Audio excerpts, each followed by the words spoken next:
Un soir, les 3 petits étaient couchés et leurs parents respiraient un peu. On entendait dans la chambre le souffle rassurant de Georges qui abritait Sylph entre ses pattes sur l'édredon rouge. Une veilleuse brillait faiblement près du grand lit. Sous la couverture bleue, la crinière de Gondal luisait dans la pénombre comme une bruine argentée et le reflet de métal des yeux de l'ours en velours à côte fixait le plafond aux poutres noircies depuis les bras de Puck. L'homme bourra sa pipe et ouvrit la télévision. Il y avait bien longtemps qu'il ne l'avait fait. Sa femme, en chantonnant, cousait une petite chemise en soie fine pour Sylph qui avait toujours la poitrine nue. Elle s'interrompit pour dire « Tiens, j'avais oublié que ça existait encore, ça, dis donc. »« Moi aussi, » dit l'homme. Il tira sur sa pipe qui répandit une volute gris-bleu dans l'air immobile et doré de la lampe, et il fourragea distraitement le feu avec les pincettes. L'écran tridimensionnel s'illuminait, s'animait, grandissait, et l'on vit s'installer dans la pièce un homme maigre et nerveux. Il était vêtu d'un strict vêtement serré au cou, son crâne était pris dans une sorte de calotte étroite, et autour de lui s'ordonnançait un décor de laboratoire, avec de formidables machines en verre étincelantes qui obstruèrent tout un pan du mur de la cheminée dans la salle. C'était vraiment hallucinant, on aurait dit qu'il était là comme chez lui, et que la douce pièce tranquille du manoir s'effaçait, s'évaporait, cédant la place. La femme frissonna.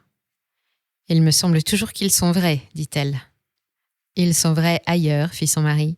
Veux-tu que j'éteigne ? Il n'y a rien d'intéressant comme d'habitude, en fait. Et... » Mais il s'arrêta brusquement pour écouter. « Elle s'est enfuie !» martelait l'homme maigre avec force. « Elle est la 2e insensée qui s'est enfuie, poussée en cela bien sûr par des éléments anarchistes qui ont toute raison de disloquer notre programme de recherche. Elle est la 2e insensée qui s'est enfuie et qu'une mort affreuse a peut-être puni de son imprudence. » L'homme et sa femme écoutaient très attentivement. « Si des personnes faussement renseignées l'ont accueillie, l'ont cachée, il faut que nous le sachions. Il faut nous le dire. Le laboratoire des arts et sciences est un véritable temple du savoir. Le département de la création des chimères a été créé il y a 6 ans. Et c'est une initiative dont notre pays peut à juste titre s'enorgueillir.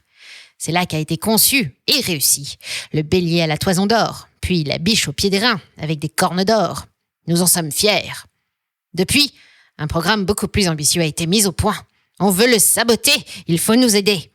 Vous tous qui m'écoutez, si vous constatez chez vos voisins quelque part le moindre indice suspect, aidez-nous, prévenez-nous. » Il prit un temps.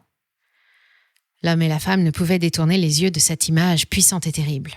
« Voilà les faits, » dit le savant, en détachant les mots. « Ève avait 20 ans. Elle était enceinte. Je vous montrerai tout à l'heure sa carte magnétique personnalisée. Nous l'avions inséminée artificiellement avec plusieurs ovules fécondés de différentes natures chromosomiques. Il faut savoir que c'est une opération infiniment délicate. La plupart du temps, presque tous les ovules, sinon tous, meurent dans les trompes de la femme avant d'avoir atteint l'utérus, et c'est l'avortement spontané de l'expérience. Mais là, le RMS a révélé que 2 ovules se développaient normalement. Et quel espoir! Quelle réussite! Puisque l'un des 2 avait été obtenu après de longues années de travaux à partir des cellules si affinées d'innombrables croisements génétiques en éprouvettes du cheval et de l'homme.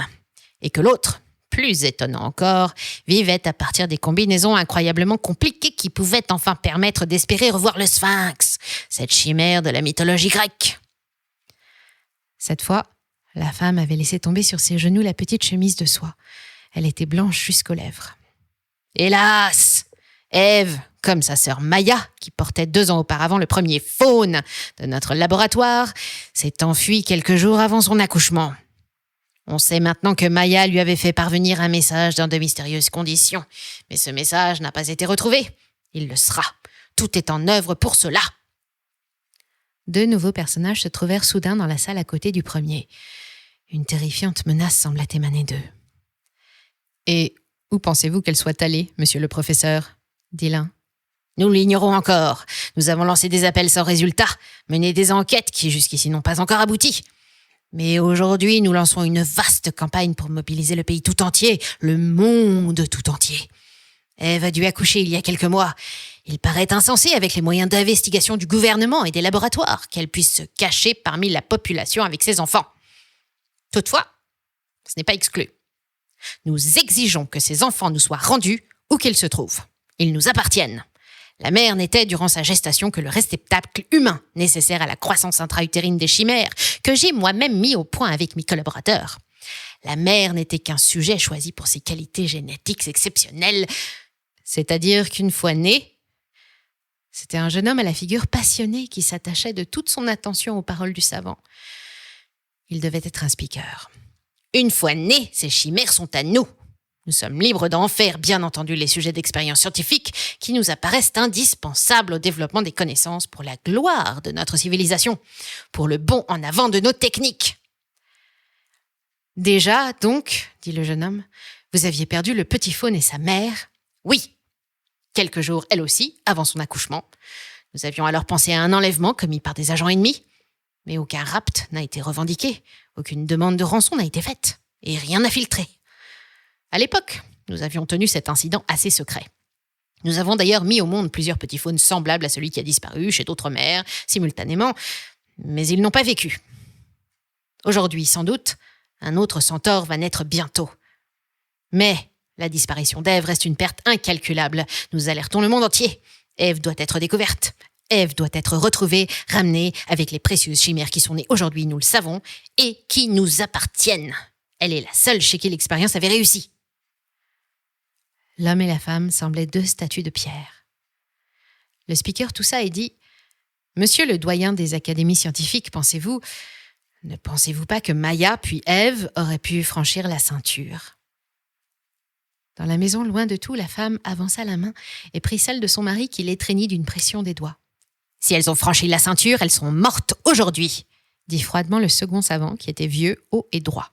« Les radiations, vous le savez, sont impitoyables. Nul ne peut franchir la ceinture depuis le bouleversement sans se condamner à mort irrémédiablement, brûlé en quelques jours ou quelques semaines par l'air chargé de particules qui entourent le continent d'au-delà nos frontières actuelles. » Mais les placentas ne pouvaient-ils pas opposer un barrage, constituer une barrière étanche à ces radiations ? Que voulez-vous dire ? Je veux dire que si les mères sont condamnées en franchissant la ceinture, et on ne sait pas la superficie de cette ceinture radiante, peut-être, après tout, que les bébés, encore protégés à ce moment-là par leur placenta dans le ventre maternel, n'ont pas été, eux, contaminés. Il y a de fortes chances, en effet, pour qu'ils n'en aient pas souffert. Le placenta est un merveilleux barrage. En ce cas, continua le jeune homme, combien de temps ont-elles pu mettre à mourir avant d'accoucher ? Après ? Ont-elles pu dissimuler leur nouveau-né en un lieu donné ? Ont-elles eu le temps de les élever quelques semaines ou quelques mois ? De les confier à qui ? Nous sommes certains que l'intérieur de la ceinture est déserte, hormis quelques bêtes sauvages, dit le premier savant d'un ton sans réplique. Cela n'intimida pas le speaker. Certains ? Certains ? Mais ce n'est pas prouvé, pardonnez-moi de vous le rappeler, monsieur le professeur. Et pour cause, personne n'a jamais pu y aller voir. Nous savons bien que nous y laisserions notre peau. C'est une barrière invisible trop redoutable à franchir. Il ajouta « Maya et sa sœur Ève avaient-elles des raisons de s'enfuir du laboratoire ? » Quelles raisons ? Je vous le demande. Les conditions matérielles pour cette expérience sont excellentes. Elles étaient traitées avec attention, et même avec de particulières attentions, vous vous en doutez. Elles avaient tout ce qu'elles pouvaient désirer, sans compter l'assurance de vivre dans un véritable luxe après leur délivrance, et pour toujours. Vous pouvez venir visiter la section des chimères, monsieur. Vous y verrez des jeunes femmes qui n'ont pas de raison de s'échapper, je vous le garantis. Mais, une fois l'accouchement accompli, elles n'auraient plus jamais revu leur bébé, n'est-ce pas ? Les bébés sont notre propriété, je vous le répète. Il commençait à s'énerver. Et vous avez, monsieur le professeur, sur ces bébés, droit de vie et de mort par expérience scientifique. Écoutez, nous sommes des hommes de science et décidés à faire progresser la science. Vous ne m'avez pas répondu. Pardonnez-moi, vous avez droit de vie et de mort sur les bébés nés de ces expériences. Sûrement, dit le professeur agacé. Et les mères ne les ont-elles pas vus tous les jours grandir et se développer sur les écrans tridimensionnels ? En effet, on suit très soigneusement leur croissance. C'étaient donc des bébés qu'elles connaissaient déjà bien, La question n'est pas là, coupa le savant. Je m'adresse aux personnes qui nous entendent. Voici comment doivent être les enfants aujourd'hui s'ils vivent quelque part. Le petit faune est un garçon de 3 ans, certainement beau et fort avec des pattes de bouc. L'homme éteignit brutalement la télévision. Tout disparut dans l'instant. la salle reprit sa paisible et calme apparence. La femme était pâle et tremblait. Il se leva vivement et la prit dans ses bras. « Mon amour, dit-il, qu'as-tu à craindre? La ceinture nous protège. Et jamais, jamais ils ne viendront chercher nos enfants. Ils ne savent même pas que nous existons dans cette forêt avec nos bêtes, nos arbres et nos fleurs, avec notre amour depuis 15 ans.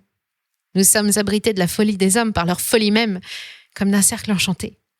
Nous sommes au cœur d'un monde magique et c'est par l'horreur de leur folie qu'ils l'ont créé. Mais nous sommes dans la protection. Nous sommes dans la paix. Nous sommes dans le bonheur. » Il la berçait contre lui.